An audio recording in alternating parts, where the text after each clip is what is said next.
Okay, so let's go ahead and start with our Unit 6 European Economy Review. I'm not going to lie, I'm going to yap a lot. So focus and make sure you tune in. Get your pencil, your study guide. If you don't got a study guide, just get a paper and a pencil and get, whatever you don't know, write it down. Let's go ahead and start. First, we got traditional economy. Traditional economy is when we answer the basic economic question based on custom and beliefs. So that means it's like generation doing the same thing, passed on, tradition.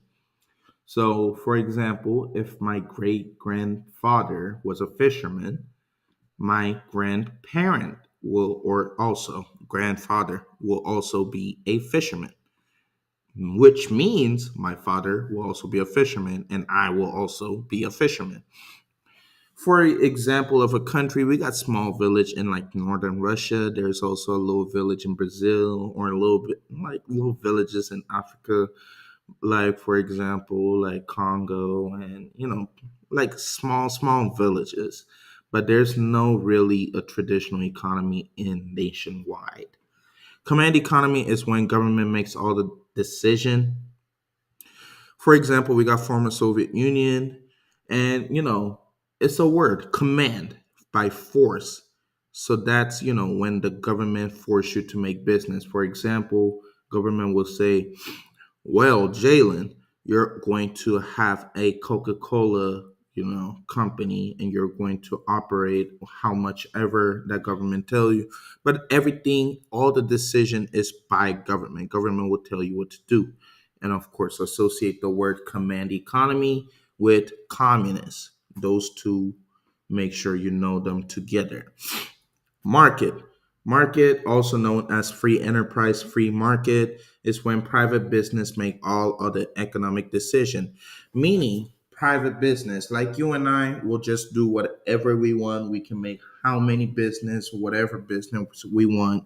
We can buy, sell, whatever we want. And we also talked about this.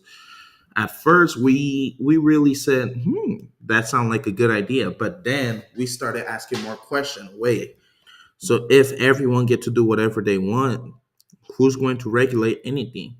That means nothing is going to be safe. Like you're not going to really regulate if whatever food that I'm making is safe.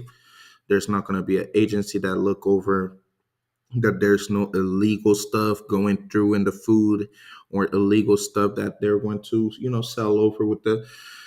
But we really talked about free market, although it sounds good, it's not really safe. So that's why there's no such thing as pure market. Mixed economy, very important to know. Every single one of the country is mixed economy. We saw it in class. Even North Korea is not pure command. They're in mixed economy. They that little bit of citizen control, but they're still mixed. So mixed economy is when private business aren't in charge, but the government regulate them. It's like, here, Julian, you can have a pizza shop, but you need to understand that you cannot put whatever weird stuff that you've been putting on because that's not safe. You're making people crazy with that stuff. You cannot put it. You cannot put those. And of course, example, every single one of the country is mixed economy. Now let's move. It's important that most democratic country have mixed economy and most communist country, as I said, command economy. What are the three basic questions that every economy system must answer? The three basic question is what to produce, how to produce, to whom to produce it for. What, how, and to who. What, how, who is the three. Very important. I even highlighted three basic questions. You need to know that. Number 8, which economy system is also known as free enterprise? That is market economy. Number 9, what is bartering and what economy system use bartering to trade goods? Trading without using money. We showed the example in class, right? It was when I had a pencil and some of you guys had like erasers. and I needed to erase something on my pen, paper, and you guys needed to sign something. So as bartering, I gave you guys my pencil and I got the eraser so that I could erase. That's trading without using money, and traditional economy uses that. Which economy system do not allow individual choice? Command economy. Command economy is no individual choice. That's when government control everything. And I just want you guys to know, if some of the question is not on your paper, don't panic. If it's something that you already know, you don't need to write down. But if it's something that you don't know, make sure you write it down, rewind. It's a review at the end of the day. All right, number 10. Which economy system does not, we did that. So, number 11. Which European country, UK, Germany, and Russia, is closest to having pure market economy? It's United Kingdom, and we'll show that in the continuum down below. All right, so important to know, Russia is down in the middle. That's all you got to know, right? Russia is down in the middle, more of a command, not really of a pure market. They're down in the middle. Only thing you need to know after that is United Kingdom is the closest to pure market. That's all you have to know. Russia in the middle, United Kingdom all the way at the top. Then of course Germany is just in the middle. Makes sense. All right. Next, we quit all. We skip all that. I don't think you guys even have that in your paper. All right. Important trade barriers. We talked about this so much. To start with, tariff. Tariff is when we have tax on imported good. TA, tax. That's when there's tax on import. For example, it's like, oh, this headphone is from Italy, so we're going to put a tax on that so that people will try to buy cheaper domestic goods. It protects the domestic seller, domestic businesses. Quota is when we have limit on imported good. There's a quota on, for example, oh, this soccer ball, this football from Italy, we're going to put a quota on it. So we can only have 100,000 football coming from Italy. So they're going to put limit on imported good. Embargo is when we put ban. It's embargo. We're putting ban on trading. For example, United States does not like North Korea because they're a communist country. So they put embargo on North Korea. So it means we're not going to trade with North Korea. That's going to, destroy North Korea economy because they're not going to be able to trade freely with United States, meaning they're going to hurt. Now, next, we have four factor of economic growth. So to start with human capital, we have education, healthcare. That's when we train our workers. So of course, like I as a teacher, I'm training you guys, the future.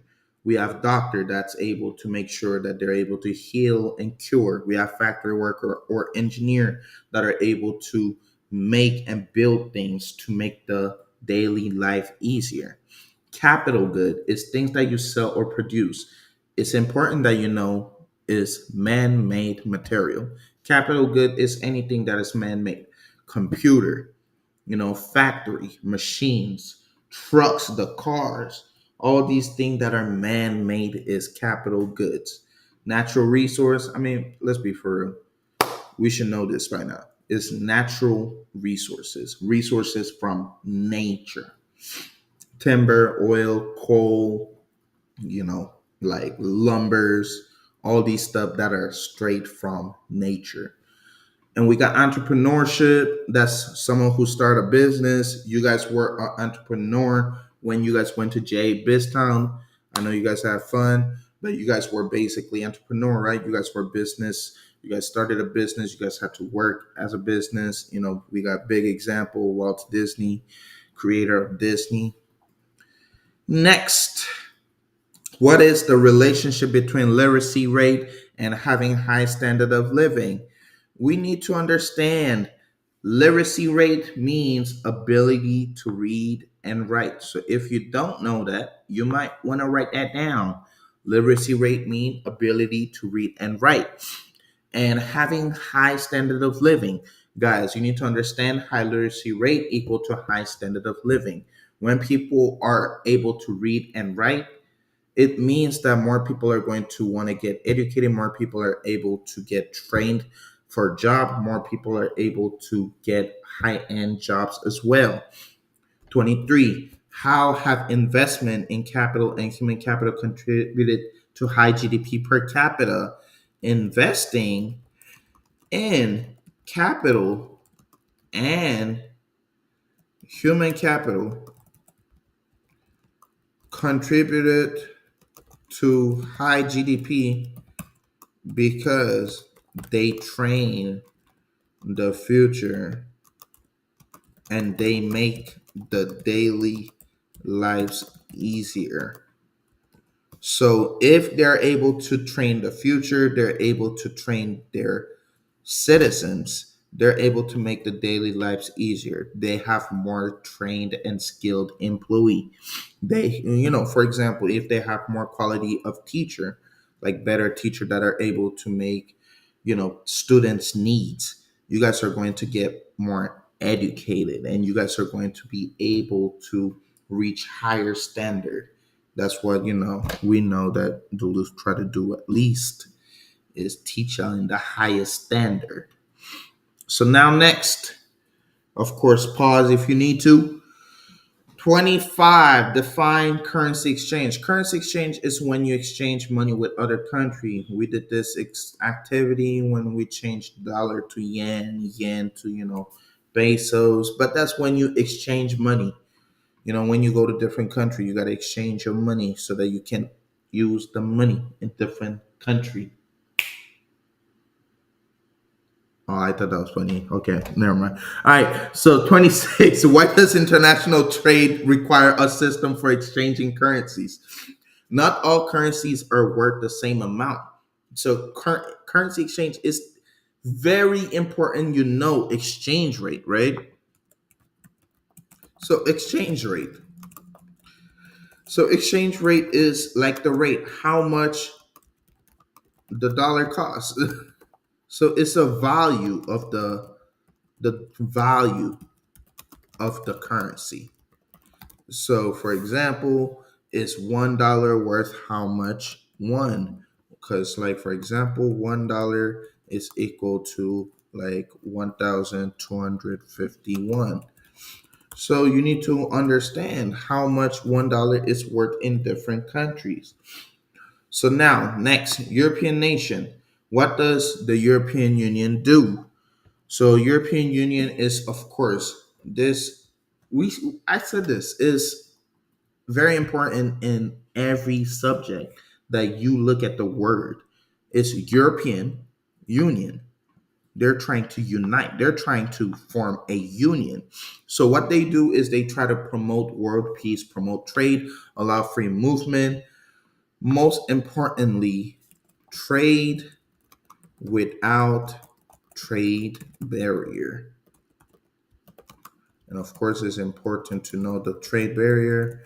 We're talking about tariff, embargo, and the last is quota. And of course, I cannot spell.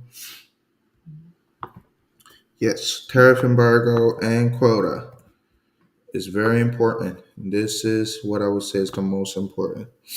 And the currency of the EU is euro. They all use a euro. And which country is living in EU? That is not important really. I think on your paper, that is it. So guys, that is it. I'm telling you this right now, guys. Watch this video twice. I know it's long. I know I yapped a lot. I'm sorry, but look, there's one more unit to go after this, and that unit is very short. We're almost there. Have a good one. Thank you for watching. I really, really hope you have a great day and you guys are going to ace this test. Watch this again. Go ahead. Watch this again. Watch this again. Oh yeah, also likes and thumbs up. I think someone told me to do this. All right, bye.